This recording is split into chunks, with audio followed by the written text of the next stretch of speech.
উত্তপ্ত বালুর মধ্যে চিৎ করে শোয়াইয়া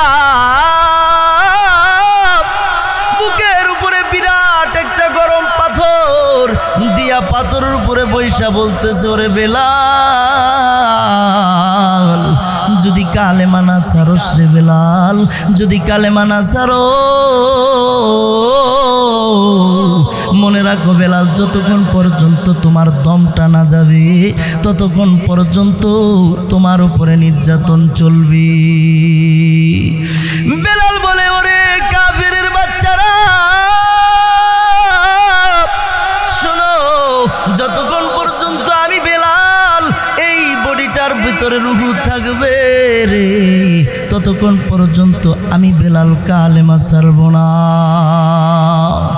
জন্ম আমার নবীর যুগে হলে কেমন হতো,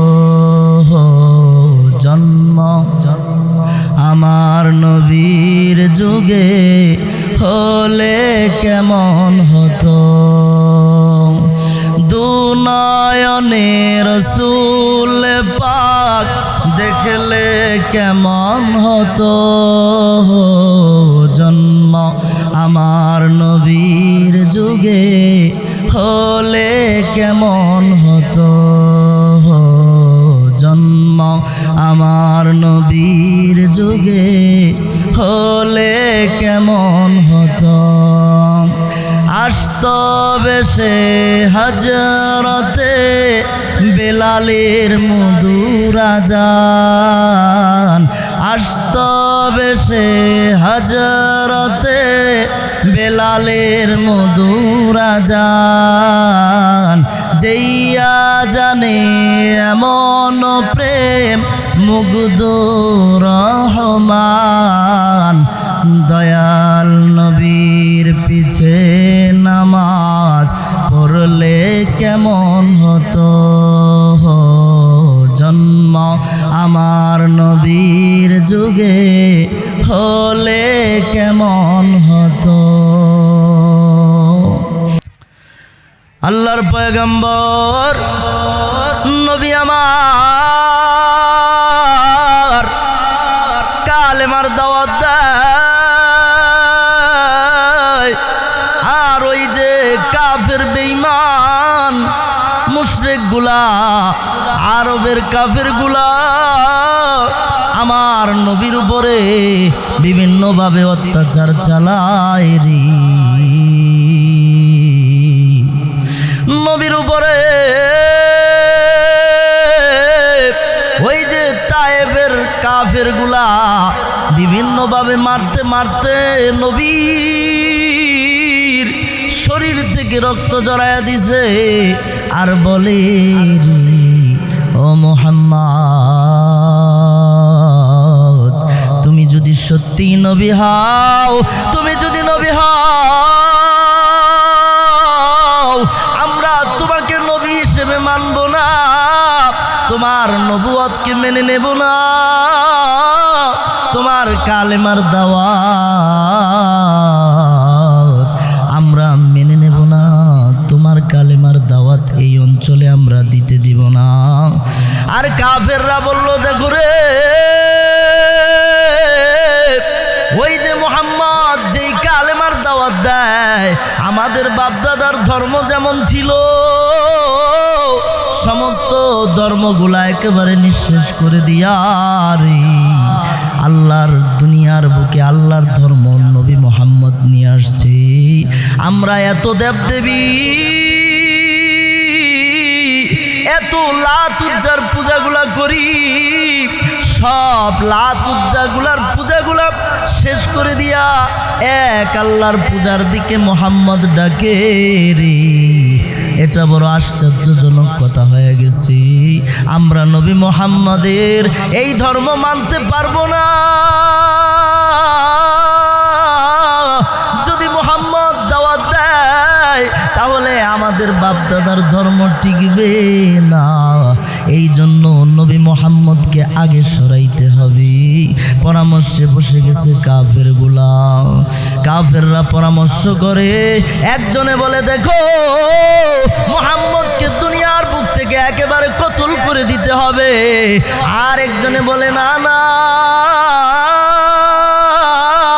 কতল করা যাবে না, কারণ নবী মুহাম্মদ এমন একটা বংশের সন্তান, এমন একটা ঘরের সন্তান, যাকে কতল করলে এই মক্কার মধ্যে থাকা যাবে না, এই জন্য তাকে কতল করা যাবে না, বরঞ্চ তাকে একটা ট্যাগ লাগায়া দাও। একজনে বলল তাকে জাদুকর বলে দাও, আরেকজনে বলল না না, তাকে শায়ের বলে দাও, তাকে পাগল বলে দাও। নাউজুবিল্লাহ মিন যালিক। তোমরা এই সমস্ত ট্যাগ লাগায়া দাও যাতে মানুষগুলা মুহাম্মদের কাছে না যায়, মুহাম্মদ থেকে যেন মানুষগুলা দূরে থাকে।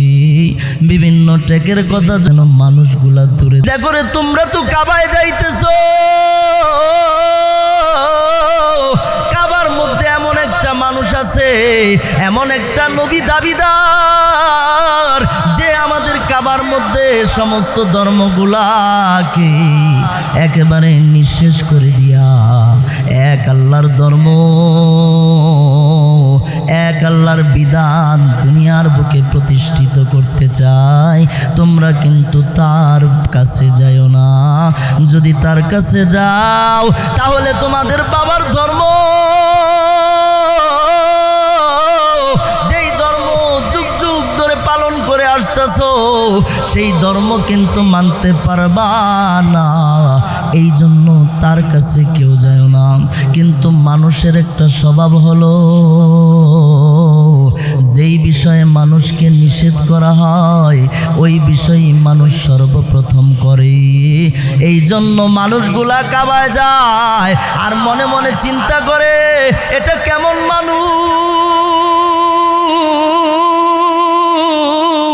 সেই মানুষটাকেই তো আগে দেখতে হবে। কাবায় জিয়ারতের আগে সর্বপ্রথম নবীর কাছে চলে যায়। আমার নবী বলে, দেখো রে, আমার সম্পর্কে কাফের সম্প্রদায় যেই কথাগুলা বলেছে, আমাকে জাদুকর বলেছে, আমাকে যে কাফের বলে উৎসাহিত করেছে, আমাকে যে বেদিন বলেছে, আমাকে যে শায়ের বলেছে, আমাকে যে জাদুকর বলল,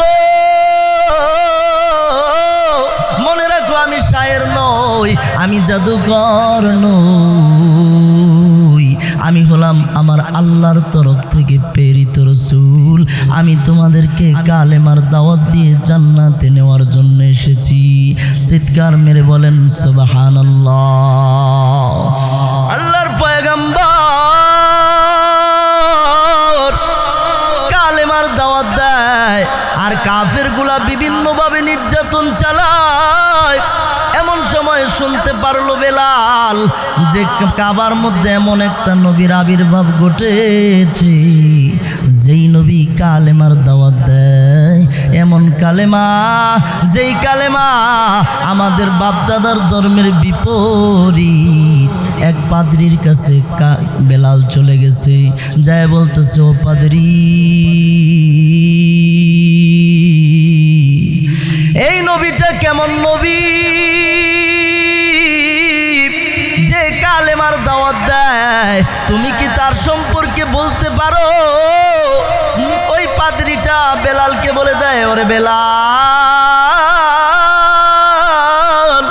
শোনো, আমাদের এই কিতাবের মধ্যে রয়েছে ওই যে কাবার মধ্যে, মক্কার মধ্যে এমন একটা নবী আসবে, আখির পয়গম্বর, যার বাবার নাম হবে আব্দুল্লাহ, মায়ের নামটা হবে আমেনা।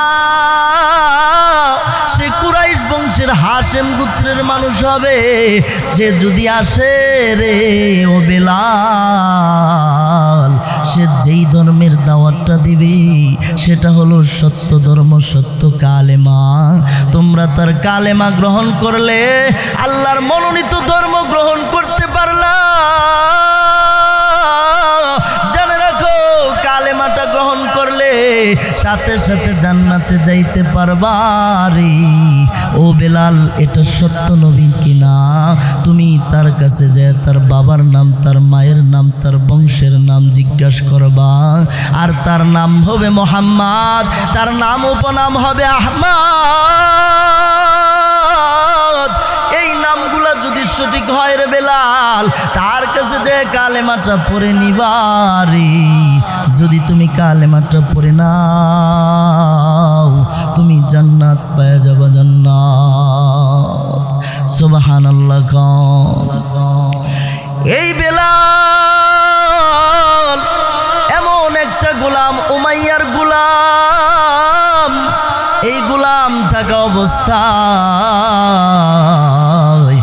বেলাল ওই মনিবের কাছ থেকে কাজ শেষ করে, মালিকের কাজ শেষ করে আর ওই নবীর কাছে আসতে পারে না, কালেমা পড়তে পারে নাই। এই জন্য অপেক্ষায় আছি কখন আমি আমার নবীর কাছে যাই কালেমাটা পড়ে নেব, কখন আমি নবীর কাছে যাইতে পারবো, কখন কালেমা আমার নবীর হাতটা ধরে আমি পড়তে পারবো। যেই নবীর জন্য দুনিয়া, যেই নবীর জন্য এই আসমান জমিন, কখন আমি সেই নবীর হাতটা ধরতে পারবো রে। বেলাল উতলা হয়ে গেছে, বেলাল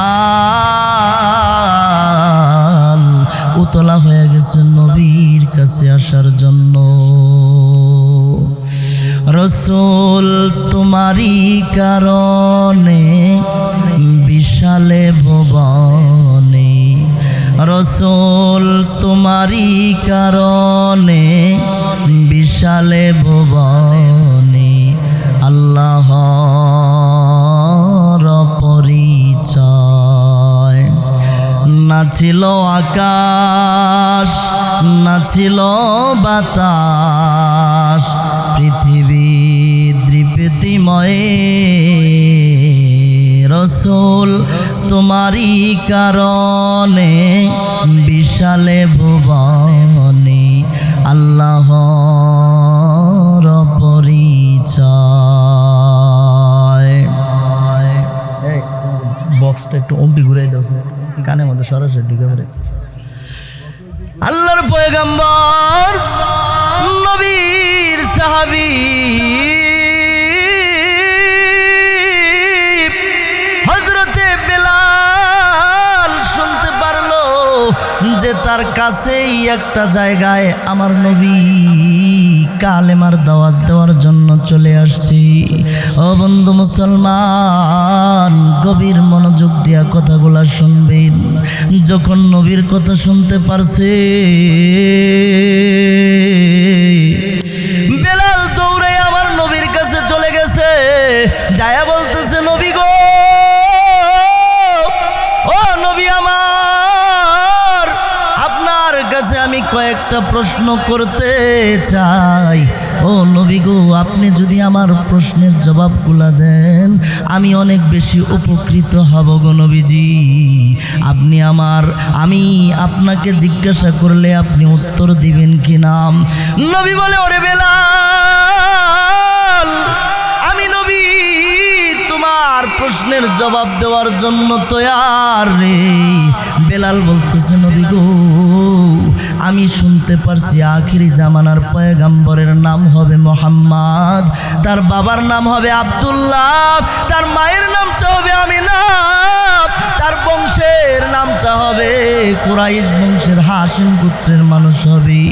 নবীর প্রশ্ন, বেলালের প্রশ্ন শোনার সাথে সাথে নবী আমার বলে, ওরে বেলাল, তুমি যাকে প্রশ্ন করতেছো আমি সেই নবী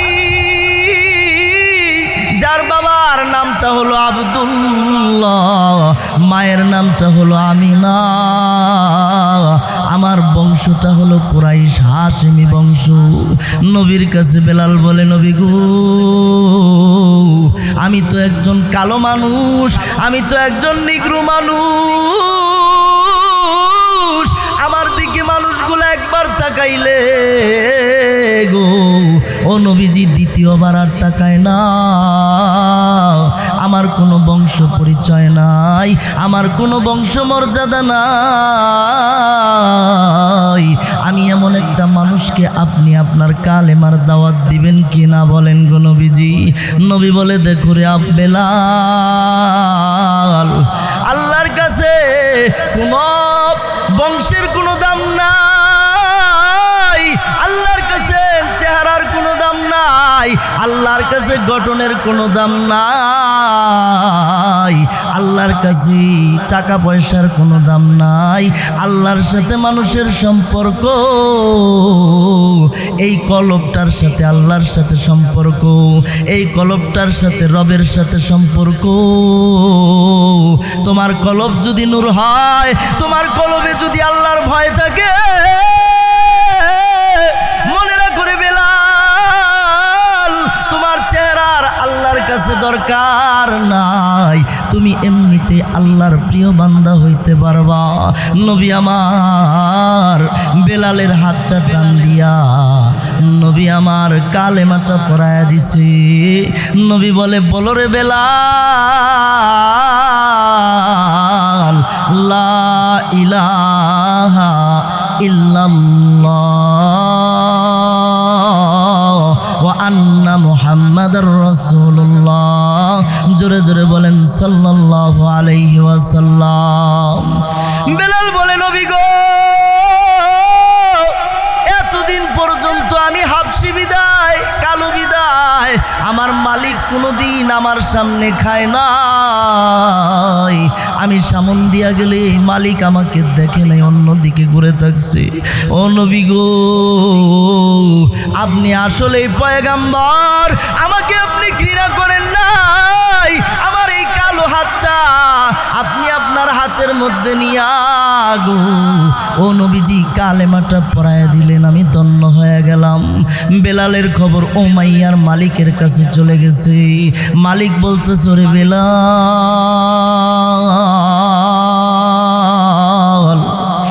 তুমি যেই কালেমাটা পড়েছো, এই কালেমা যদি তুমি না ছাড়ো রে বেলাল, মনে রাখবা তোমার উপরে সর্বস্তরের নির্যাতন চালানো হবে। যতক্ষণ পর্যন্ত তুমি কালেমা না ছাড়বা রে বেলাল, ততক্ষণ পর্যন্ত তোমাকে নির্যাতন নিপীড়ন চালানো হবে। বেলাল বলে, ওরে উমাইয়া, আমি যেই মালিকের কালেমাটা পড়েছি, এই দুনিয়ার মালিকের জন্য আমি আমার মালিককে ছাড়ব না, দুনিয়ার খাবারের জন্য জান্নাতের খাবারটা ছাড়ব না, আমি জান্নাতের খাবার খাইতে চাই। ওরে উমাইয়া, তুমি খাবার দাও আর না দাও, আমার তোমার খাবারের প্রয়োজন নাই রে, আমাকে তুমি যতই মারো না কেন উমাইয়া, আমার দেহের মধ্যে যতদিন পর্যন্ত রুহটা থাকবে রে, ততদিন পর্যন্ত আমার নবী আমাকে যেই কালেমাটা শিক্ষা দিয়েছে, ওই কালেমা আমি ছাড়বো না, কালেমা আমি ছাড়বো না, যেই কালেমা ভিতরে ঢুকে গেছে কালেমা ছাড়বো না। উমাইয়া বলল, যুবকগুলাকে ডাক দিছে, ওরে যুবকেরা, এই বেলালকে নিয়ে যাও, নিয়ে যায় রে, যত রকমের অত্যাচার আছে, নিপীড়ন আছে, নিষ্পেষণ আছে, তাকে করো, তার জন্য কোনো নির্যাতন ছাড়বা না, যতক্ষণ পর্যন্ত কালেমা না ছাড়বে ততক্ষণ পর্যন্ত তার উপরে নির্যাতন চালাইতে থাকবা, ততক্ষণ পর্যন্ত মারতে থাকবা রে। ওই নিষ্ঠুর যুবকগুলা বেলালের গলার মধ্যে রশিটা পেঁচাইয়া ওই যে মরুভূমির মধ্যে নিয়ে গেছে, উত্তপ্ত বালু, উত্তপ্ত বালুর মধ্যে চিৎ করে শোয়াইয়া বুকের উপরে বিরাট একটা গরম পাথর দিয়া পাথরের উপরে বৈশা বলতেছে, ওরে বেলাল, যদি কালেমা না ছাড়োস রে বেলাল, যদি কালেমা না ছাড়ো, মনে রাখো বেলাল, যতক্ষণ পর্যন্ত তোমার দমটা না যাবে ততক্ষণ পর্যন্ত তোমার উপরে নির্যাতন চলবে। বেলাল বলে, ওরে কাফেরের বাচ্চারা শোনো, যতক্ষণ পর্যন্ত আমি বেলাল এই বডিটার ভিতরে রুহু থাকবে রে, ততক্ষণ পর্যন্ত আমি বেলাল কালেমা ছাড়ব না। জন্ম আমার নবীর যুগে হলে কেমন হতো, জন্ম আমার নবীর যুগে হলে কেমন হতো, দুনয়নে রসূল পাক দেখলে কেমন হতো, জন্ম আমার নবীর যুগে হলে কেমন হতো, জন্ম আমার নবীর যুগে হলে কেমন হতো। আসতো বেশে হজরতে বেলালের মধুর আজান, আসতো বেশে হজরতে বেলালের মধুর আজান, যেইয়া জানে এমন প্রেম মুগ্ধ রহমান, দয়াল নবীর পিছে নামাজ পড়লে কেমন হতো, জন্ম আমার নবীর যুগে হলে কেমন হতো। বেলাল রাদিয়াল্লাহু তাআলা আনহু নবীর সাহাবী, বলে আমাকে যত মারো রে আমি কালেমা কিন্তু ছাড়ব না, যতই অত্যাচার করো কালেমা ছাড়ব না, আমার দেহে যতক্ষণ প্রাণ থাকবে রে কালেমা পড়তেই থাকবো। বেলালকে উত্তপ্ত বালুর মধ্যে টানা হেঁচড়া করে বেলালের পিঠের খালগুলা উঠে যায়,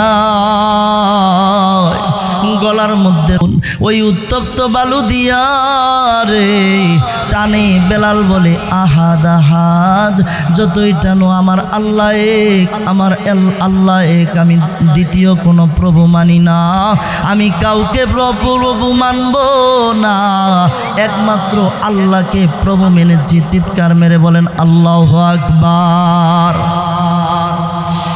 পয়গম্বরের সাহাবী বেলাল রাদিয়াল্লাহু তাআলা আনহু বললেন যে আমি কালেমা ছাড়ব না। উমাইয়ার কাছে যুবকেরা নিয়ে গেছে, যায় বলতেছে, দেখো রে উমাইয়া, এমন একটা পাগল, এমন একটা কালেমার পাগল আমাদের কাছে দিছ, কোনো নির্যাতন ছাড়ি নাই, সমস্ত প্রকারের নির্যাতন করেছি, কিন্তু তার কথা হলো একটাই, কালেমা ছাড়বে না। একে যতই মারো কাজ হবে না রে উমাইয়া, মারতে মারতে মারলেও কালেমা ছাড়বে না। ওই যে বেলালে হাবশী বলে কালেমার পাওয়ার অন্তরে ঢুকছে, ভালো করেই ঢুকছে, কালেমা ছাড়া যাবে না। বেলালকে উমাইয়া এইরকম একটা কাঠের সাথে বাঁধছে, বাইদা দুই হাতের তলার মধ্যে প্যারাক গাড়ছে, পায়ের মধ্যে প্যারাক গাড়ছে, গাইরা কাটা যার একটা চাবুক বানাইছে, বড় বড় কাটাওয়ালা চাবুক, চাবুক দিয়া বেদ দেয় আর বলে, দেখ রে বেলাল কালেমা ছাড়, নইলে কিন্তু তোর শরীরের গোশত থাকবে না, চামড়াও থাকবে না, কালেমা না ছাড়লে তোমার অবস্থা কিন্তু বাকি রাখা হবে না। যখন চাবুকটা শরীরের মধ্যে মাইরা এইরকম ভাবে টান দেয়, ওই চাবুকটা শরীরের গোস্ত সহ টানের সাথে লাইগা গোস্তগুলা চামড়াগুলা বেতের সাথে লাইগা চইলা আসে আর বলে আহাদ আহাদ, আমার আল্লাহ এক, আমার আল্লাহ এক, আমি দ্বিতীয় কোনো রব মানব না, আমার নবী ছাড়া আমি কারো অনুকরণ করব না। চিৎকার মেরে বলেন ইয়া রাসূলুল্লাহ। নবী আমার আবু বকরের কাছে খবর পাঠায় দিছে, ওরে আবু বকর, আমার একটা পাগল, আমি নবীর পাগল, আল্লাহর পাগল, বেলাল কালেমাটা পড়ছে, তার উপরে নির্যাতন সহ্য করতে পারে না, ওই বেলালকে একটু ছাড়ায় আনো। ওরে আবু বকর, তোমার কাছে যত টাকা পয়সা আছে রে, তার বিনিময়ে আমার বেলালকে একটু ছাড়ায় আনো। সিদ্দিক আকবর চলে গেছে, যায়া উমাইয়াকে বলতেছে, ওরে উমাইয়া, তোমার কাছে যেই হাবশি গোলাম, তাকে যত টাকা লাগবে আমাকে বলো, আমি তাকে ছাড়াইতে আসছি, তুমি ছাড়াইয়া দাও। উমাইয়া বলে, আচ্ছা আবু বকর, এমন পাগল হয়ে গেছে রে বেলাল, যেই বেলাল মরবে কালেমা ছাড়বে না, যাও যাও তুমি বেলালকে নিয়ে যাও, এই বেলালকে নিয়ে যাও, টাকা লাগবে না। সারাইয়া দিছে, আজাদ করে দিছে। বেলাল নবীর কাছে যায়া নবীর পায়ে চুম্বন দেয়া বলে, নবী গো, এমন নির্যাতন করছে নবী, যেটা সহ্যর বাইরে চলে গেছে গো নবীজি, কিন্তু আপনার আশিক যে হইতে পারছি ও নবী, আপনার আশিকিয়াত আমার ভিতর থেকে যায় নাই, আপনার আশিকিয়াতের কারণে আমি নবী গো আল্লাহকে বলতে পারি নাই, কালেমা বলি নাই। নবী আমার মেরাজে চলে গেছে, মেরাজে যাওয়ার পর আল্লাহর সাথে কথা চলতেছে, আল্লাহর সাথে কথা গোপন, আল্লাহর সাথে সম্পর্ক হয়ে গেছে, আল্লাহর সাথে কথা বলে যখন জান্নাতে নিয়ে গেছে, জিব্রাইল বলতেছে, নবী গো চলেন জান্নাতে চলে যাই, জান্নাত আপনার জন্য দেখার জন্য আল্লাহ হুকুম করে দিয়েছে। ওই যে জান্নাতে নবীকে নিয়ে যখন জিব্রাইল চলে গেছে, জান্নাতে যাওয়ার পর নবী আমার একটা পায়ের আওয়াজ শুনতে পায়, তখন জিজ্ঞাসা করে, ও জিব্রাইল, এই জান্নাতের মধ্যে তো এখনো পর্যন্ত কেউ ঢুকে নাই, তাহলে কেন আমি আমার আগেই একটা পায়ের আওয়াজ শুনতে পাই রে জিব্রাইল, আমাকে তুমি সেই কথাটা একটু বলো। আল্লাহর নবীর কাছে জিব্রাইল বলে, ও নবী গো, এই জান্নাতের মধ্যে গো, ও নবীজি, আপনার আগে যেই পায়ের আওয়াজটা শুনতে পারতেছেন, আপনার আগে যে পায়ের আওয়াজটা শুনেন, এটা হলো বেলালের পায়ের আওয়াজ। চিৎকার মেরে একবার বলেন আল্লাহু আকবার। ওই যে বেলাল নবীর পরে আর মসজিদে থাকতে পারে না, মসজিদে নববী মদিনা ছেড়ে চলে গেছে দাম্মামে। চলে যাওয়ার পর নবী আয়েশা বলতেছে, ওরে বেলাল, এটা কেমন জুলুম, এটা কেমন জুলুম রে বেলাল, আমার মসজিদের নববীতে তুমি আজান দেও না, এটা কেমন জুলুম, এটা কেমন জুলুম হলো রে ও বেলাল, তুমি বিহীন মসজিদে নববীর আজান কিন্তু ভালো লাগে না। নবী স্বপ্ন যুগে আয়েশা বেলালকে বলতেছে, ওরে বেলাল, এটা কেমন জুলুম হয়ে গেল, তুমি যাও মসজিদে নববীতে যায়া একটু আজান দাও। নবী আমার বলে, বেলাল যাও আজান দাও। নবী স্বপ্ন যুগে দেখার পর বেলাল দৌড়াইয়া চলে গেছে মসজিদে নববীতে, চলে গেছে মসজিদে নববীতে যায়া রসুলকে খুঁজে পায় না। রসুলকে না পায়া চোখের পানি ছেড়ে দেয়, ও নবী গো, আপনাকে সারা মসজিদে নববী আমি বেলালের জন্য শূন্য শূন্য লাগে, আমি এই মসজিদে নববীতে আজান দিতে পারবো না। নবী আমার বলে, না বেলাল, তুমি আজানটা একটু দাও। ওই যে হাসান হুসাইন চলে আসছে, হাসান হুসাইন নবীর দুই নাতিন, দুই কলিজার টুকরা। আয়েশা বলতেছে, ওরে বেলাল, আমরা দুই ভাই, আপনাকে আমরা বলতেছি আপনি একটু আজান দেন, আপনি একটু আজান দেন। নবী বেলাল দুই নাতির কথা ফালাইতে পারে নাই, কারণ হলো বেলাল না ফালালোর কারণ হলো একটাই, কারণ হলো নবীর দুই নাতি ঠিক নবীর মতো, নবীর চেহারায় চেহারা মান, দুইজন নাতি একেবারে হুবহু নবীর মতো হয়ে গেছে। ওই নবীর মতো দেখার কারণে, নবীর মতো থাকার কারণে নবীর সাহাবী মসজিদে নববীতে যখন আল্লাহু আকবার বইলা আজানটা দিছে, দেওয়ার সাথে সাথে ওই যে মদিনার সমস্ত মহিলাগুলা কাঁদতে কাঁদতে বের হয়ে আসছে। বের হয়ে আসার পর আবার যখন সাথে সাথেই আশহাদু আল্লা ইলাহা ইল্লাল্লাহ বলছে, পুরুষগুলা কাঁদতে কাঁদতে চলে আসছে। আয়েশা বলতেছে, নবীর যুগের আজান,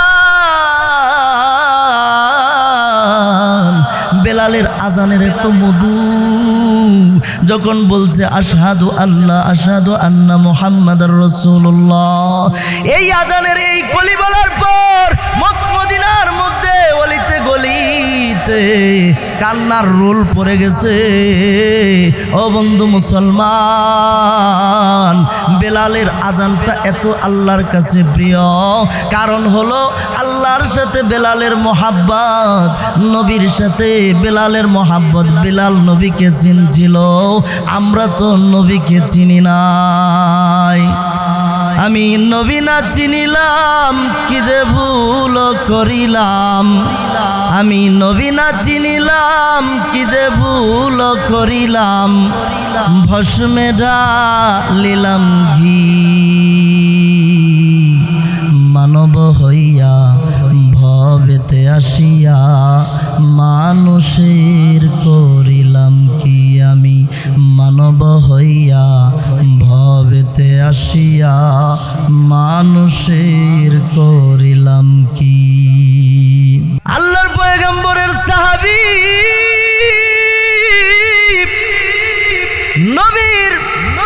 নবীর সাহাবী, নবীর নাতি দুইজন, এমন নাতি নবীর একদিন পিঠে চৈরা বলতেছেন, নানা গো, আপনি দামি নাকি আমরা দামি, আপনি দামি নাকি আমরা দামি। নবী আমার বলতেছে, নাতি তোমরাই বলো কে দামি। নবী বলে, নাতিগুলাই বলতেছে, দেখো নানা, আমার বাবা আপনার বাবার চাইতে উত্তম, আমার বাবা হলো আলী, আমার মা ফাতেমাতুজ জোহরা যে হলো নবীর মেয়ে, আমার মা হলো নবীর মেয়ে, আমার নানা হলো দুজাহানের বাদশাহ সরওয়ারে কায়নাত মুহাম্মাদুর রাসূলুল্লাহ সাল্লাল্লাহু আলাইহি ওয়াসাল্লাম। সে সূত্রে নানা গো আমরাই দামি হয়ে গেছি নানা। এই নানার এত প্রিয় কলিজার টুকরা দুইটা নাতি, তারাও নানার জন্য নানার দিনের জন্য কত কষ্ট করেছে জানেন। ছোট্ট একটা ঘটনা বলেই শেষ করে দেব। নানার জন্য কত কষ্ট জানেন। বাবা মৌলায় আলী যখন যুদ্ধের ময়দানে চলে যাইতো, চলে যাওয়ার পর ঘরের মধ্যে কোনো খাবার রেখে যাইতো না। 1 মাস 2 মাসের জন্য যুদ্ধে চলে যাইতো, কিন্তু একটা ঘরেও খাবার না। ওই যে নাতিগুলা জানতে পারছে আমাদের ঘরে কোনো খাবার নাই, মার কাছে আমরা বললেও কোনো লাভ হবে না, মায়ের কাছে তো একটাও খাবার নাই। মায়ের কাছে যায় বলতো, মা আজকে কতদিন হয়ে যায় খাবার খাই নাই, শুধু পানি আর খেজুর খাই আছি। ও মা গো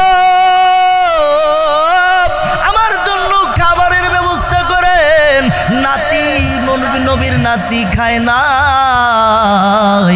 মা জননী ফাতেমা রাদিয়াল্লাহু তাআলা আনহা ওই যে সন্তানগুলাকে সান্ত্বনা দেওয়ার জন্য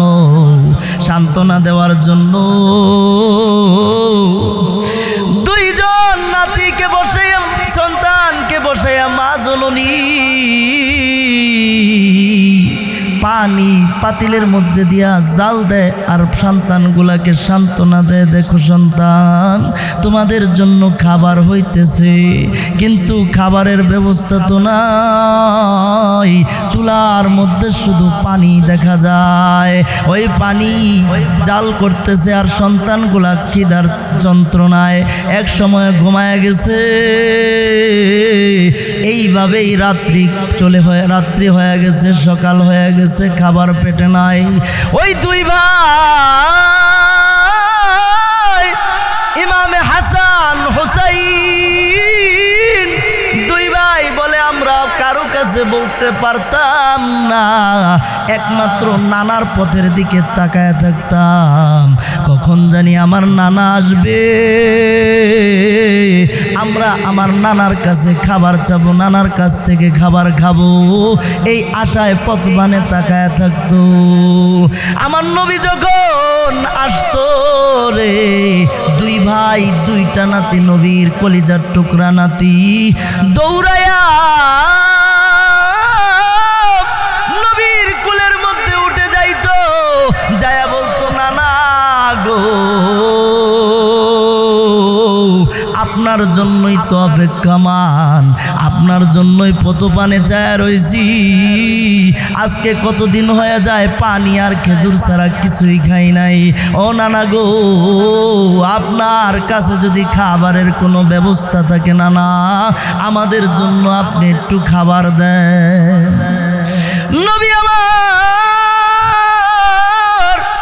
আরো 3টা পেটের মধ্যে পাথর বাইন্দা চলে আসছে, আইসা বলতেছে, নাতি রে আয় আমার বুকের মধ্যে আয়, বুকের মধ্যে নিয়ে চাপ দে ধইরাম। নাতিগুলাকে বলতো, আয় আমার কাছে আয়, নিজের জিহ্বাটা বের করে দিত, জিহ্বাটা বের করে দিয়া বলতো, ও নাতিরে আমার জিহ্বাটা একটু মুখের মধ্যে নিয়ে চুইসানি, দেখবি খাবার পাওয়া যাবি। নবীর নাতিগুলা যখন নবীর জিহ্বাটা মুখের মধ্যে নিয়ে চুষণ দিত, ইমামে হাসান ইমামে হুসাইন বলে, আমরা যখন আমাদের নানার জিহ্বাটা মুখের মধ্যে নিতাম, আমাদের নানার জিহ্বার থেকে জান্নাতি খাবার পাওয়া যাইতাম, জান্নাতি দুধ পাওয়া যাইতাম, জান্নাতি মধুর নহর আমাদের জন্য মুখের মধ্যে মিষ্ট হয়ে যাইত। আমরা খাবার বেগরে যেই রকম শুকায়া যাইতাম, আমাদের শরীরটা শুকায়া যাইত, আমরা নবীর জিহ্বাটা নেওয়ার সাথে সাথে তার চাইতে তরুতাজা হয়ে যাইতাম। চিৎকার মেরে বলেন, ইয়া রাসূলুল্লাহ।